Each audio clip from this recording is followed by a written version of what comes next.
کہ امامت آپ شاید کبھی کبھی کر لیتے ہوں گے اور آپ کو صحیح آیتیں اور صورتیں یاد نہیں ہیں، اس لیے آپ کو بتایا جا رہا ہے کہ امام بننے کا شوق نہ کیا کیجئے، الفاظ کو اور صورتوں آیتوں کو اچھی طرح سے یاد کیجئے، پھر امام بنے تو کوئی حرج نہیں ہے۔ جی بہت شکریہ۔ فاطمہ صاحبہ فرمائیے آپ کا سوال کیا ہے؟ السلام علیکم۔ وعلیکم السلام۔ جی بہن۔ جی میں نے خواب دیکھا تھا، مولانا صاحب سے میرے کو یہ پوچھنا ہے کہ میں نے ایک خواب دیکھا تھا کہ مجھے کوئی ایسا بتا رہا ہے کہ آپ کی گھر میں درگاہ ہے۔ ٹھیک ہے، صرف یہی دیکھا کہ اس کے علاوہ بھی کچھ دکھا؟ ہاں، اور ایک خواب ایسا بھی دیکھا تھا کہ ہم جو پرانے گھر میں رہتے تھے اس گھر میں ایک کباڑ کے پیچھے 3 انڈے مجھے ملے ہوئے، اس میں وہ انڈے خالی پائے گئے نہیں۔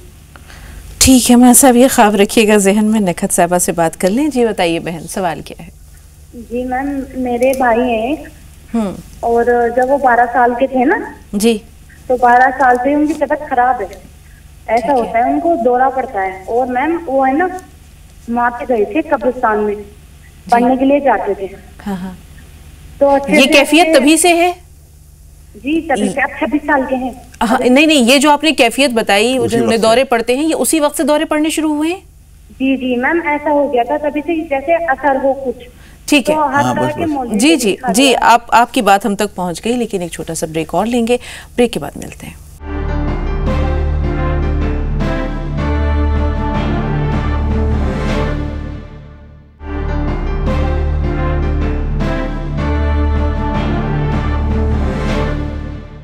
ناظرین، بریک کے بعد ایک بار پھر آپ سب کا استقبال ہے۔ آئیے سوالات کے سلسلے کو آگے بڑھاتے ہیں۔ مولانا صاحب، ایک چھوٹا سا سوال یہ ہے، بہت اہم سوال ہے، کہ بچی کی جھوٹی قسم اگر والد نے کھا لی ہے۔